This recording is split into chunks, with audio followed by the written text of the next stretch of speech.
मेरा थोड़ा सोचना अलग है, क्योंकि मुझे बहुत अच्छा नहीं लगा, क्योंकि हम लोग इतने 2000 से 5000 करने में, एक तो हम लोग उसमें नहीं है, हम लोग मेंबर बन चुके हैं और नए मेंबर के लिए हम लोग ये सोच रहे हैं, हम लोगों से कुछ नहीं जाना है, हम लोगों के बीजेपी से कुछ नहीं जाना। दूसरी बात ऐसी है कि मैंने जब प्रैक्टिस शुरू की थी तो 10 रुपए में हम लोग देखते थे। आज भी हमारे ये जो बैठे हैं बहुत से लोग हैं, वो जनरल प्रैक्टिस करते हैं, वो 100 रुपए 150 रुपए उनका ज़्यादा से ज़्यादा है। लेकिन नए लड़के जो आते हैं, कल ही मैं एक लड़के से मिला जो मुंबई में प्रैक्टिस करता है, वो हर पेशेंट का सिर्फ जांच करके प्रिस्क्राइब करने के लिए 500 रुपए लेता है। नहीं तो लेना चाहिए सर। तो वही ना, तो आय बढ़ गई है, आमदनी बढ़ गई है, लेकिन हम लोग हमने हमारे एसोसिएशन के लिए, हमारे भविष्य बनाने वाले लोगों के लिए हम लोग पैसे देने में इतनी चर्चा करते हैं। सर एक तो जस्ट लेट मी कंप्लीट। तो मुझे ऐसा लगता है कि इतनी चर्चा होनी नहीं चाहिए कि हम लोग नए मेंबर जो है वो नए तरीके से पैसे लेने वाले हैं, वो पैसे बहुत बनाते हैं। एक लड़का मुझे कल मिला, तो वो मुंबई के फोर्टिस हॉस्पिटल में काम करता है, महीने में 8 दिन काम करता है और 8 ड्यूटीज के उसको हर ड्यूटी के 17,000 मिलते हैं, तो 1 लाख के ऊपर 8 दिन में कमाता है। तो उसको 5,000 देने में लाइफ मेंबरशिप, मुझे नहीं लगता कुछ उसमें प्रॉब्लम होगा। Sir please let me complete. तो मुझे ऐसा लगता है कि हम लोग, जैसे कि मैंने कहा, हम लोग कहीं टूर पे जाते हैं, कहीं हमारा फैमिली फंक्शन होता है, फैमिली के साथ डिनर पे लंच पे जाते हैं, तो 5,000 वैसे भी हम लोग खर्च करते हैं, महीने में एक बार तो करते हैं।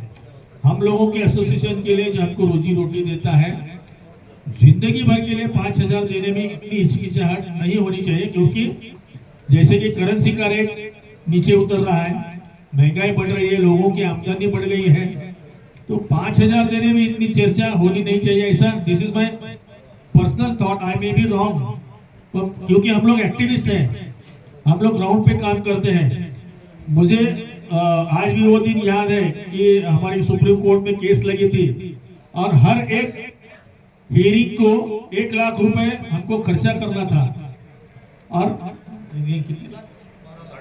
13 लाख, सॉरी, हर एक हियरिंग को 13.5 लाख खर्चा करना था। 1 महीने में 5 हियरिंग लग गए।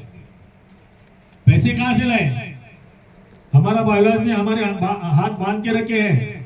बायलॉज कहता है कि इस मेंबरशिप की जो अमाउंट है उसको हाथ नहीं लगाना है, उसका जो भी इंटरेस्ट आता है उसमें तुम सब खर्चा करो, तुम्हारा एसोसिएशन चलाओ, तुम्हारा टीए दो, तुम्हारा कोर्ट केस लड़ो, ये रिपोर्ट छाप के लो, उसका टाइपिंग हो, ये सब वो इंटरेस्ट में करना है। इंटरेस्ट रेट 12-14% से 6% से आ गया है, तो ये कोई ध्यान में नहीं ले रहा है।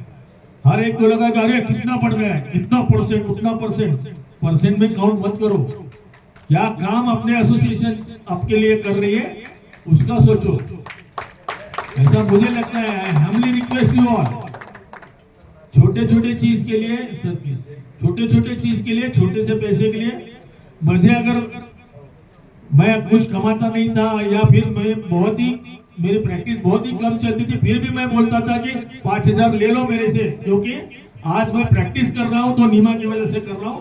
आज मैं एलोपैथी प्रैक्टिस की परमिशन है तो नीमा की वजह से है। आज मैं पीजी हो गया और पीजी मुझे ऑपरेशन की परमिशन है तो नीमा की वजह से है। आज मेरा कोर्ट का केस है, हमारे हक के लिए जो है करोड़ों खर्च करे तो नीमा कर रही है। तो मैं हमारे हैसियत भी अगर मेरी नहीं होती तो भी मैं बोलता था कि मेरी एसोसिएशन के लिए मैं 5,000 देने के लिए तैयार। तो इसमें बहुत ही आपको इतना प्रोफेशनल, इतना सोचना, इतना परसेंट, उतना परसेंट करने की जरूरत है, ऐसा मुझे पर्सनली नहीं लगता है। This is my humble request. जो एसोसिएशन चलाते हैं उनको पता है किस तरह से हम लोग एसोसिएशन चला रहे हैं। तो मुझे ऐसा लगता है कि इसमें बहुत चर्चा करने की जरूरत है नहीं। नए लोगों से हमको लेना है, नए लोग उसी तरह से पैसे कमाते हैं। मैं जब बाहर पढ़ा एज अ हाउसमैन, मुझे 400 रुपए पर ये मिलता था पगार। नहीं हाउसमैन के लिए इंटर्नशिप भी 400 थी, हाउसपोस्ट करता था हॉस्पिटल में, 400 रुपए मिलते थे। आज कोई भी लड़का बाहर आता है, बिफोर हिज ग्रेजुएशन वो हॉस्पिटल में काम करता है, 20-20 हजार रुपए